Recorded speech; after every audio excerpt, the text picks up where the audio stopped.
Friends, welcome back to Keerthi's culture and kitchen. ఈరోజు special recipe Nellore famous వంకాయ మామిడికాయ కూర. ఇది మీరు ఒక్కసారి తిన్నారంటే మళ్ళీ మళ్ళీ చేసుకొని తింటారు, అంత బాగుంటుంది.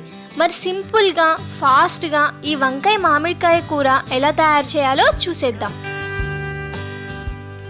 దీనికోసం ముందుగా 5-6 లేత వంకాయలను తీసుకొని పొడుగ్గా కట్ చేసుకొని సాల్ట్ వాటర్లో 10 నిమిషాల పాటు ఉంచండి.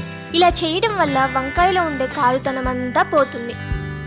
అలాగే పచ్చి మామిడికాయను తీసుకొని అందులో పైన ఉన్న తొక్కును తీసేసుకొని ముక్కలుగా చేసుకొని పక్కన పెట్టుకోండి.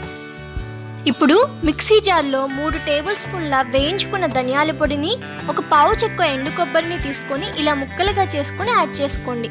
అలాగే 2 ఇంచుల అల్లం, 4-5 వెల్లుల్లిని యాడ్ చేసుకొని ఫైన్ పౌడర్లా బ్లెండ్ చేసుకొని పక్కన పెట్టుకోండి.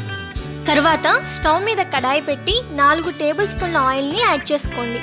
ఆయిల్ కాస్త వేడయ్యాక కట్ చేసి పెట్టుకున్న 1 ఉల్లిపాయను, 1 టేబుల్ స్పూన్ ఆవాలను, 1 లేదా 2 ఎండుమిర్చిని, 1 టేబుల్ స్పూన్ పచ్చిశనగపప్పు, అలాగే 1 టేబుల్ స్పూన్ మినప్పప్పుని యాడ్ చేసుకొని ఉల్లిపాయను దోరగా వేయించుకోవాలి.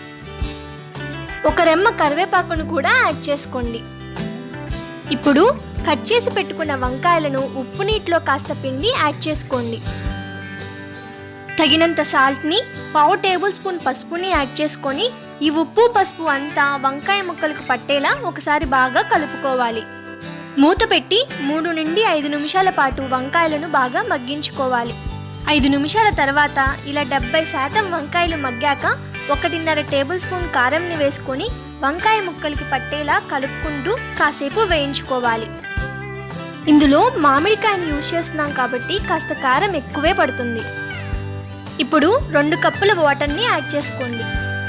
రుచి చూసుకొని తగినంత సాల్ట్ని యాడ్ చేసుకొని బాగా మిక్స్ చేసుకోవాలి.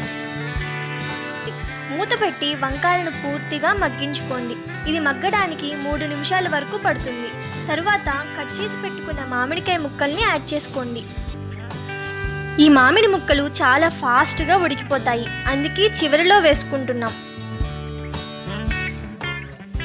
మూత పెట్టి మరో 3 నిమిషాల పాటు ఉడికించండి. 3 నిమిషాల తర్వాత చూస్తే చక్కగా ఇలా మగ్గిపోతాయి. ఇప్పుడు మనం ముందుగా చేసి పెట్టుకున్న మసాలాను యాడ్ చేసుకొని ఒకసారి బాగా కలుపుకొని కరివేపాకు, కొత్తిమీరతో గార్నిష్ చేసుకొని మూత పెట్టి 2-3 నిమిషాల పాటు ఉడికించి స్టవ్ ఆపేయండి. ఇప్పుడు చక్కగా బౌల్లోకి ట్రాన్స్ఫర్ చేసుకొని సర్వ్ చేసుకోండి. అంతేనండి, సూపర్ టేస్టీ రెసిపీ వంకాయ మామిడికాయ కూర రెడీ అయిపోయింది. వేడి వేడి అన్నంలోకి వేసుకొని తింటుంటే పుల్ల పుల్లగా కారం కారంగా భలే ఉంటుంది. మీరు కూడా ఈ రెసిపీ ట్రై చేసి మీకు ఎలా వచ్చిందో కామెంట్ పెట్టండి. అలాగే సబ్స్క్రైబ్ చేయడం మాత్రం మర్చిపోకండి. Thanks for watching.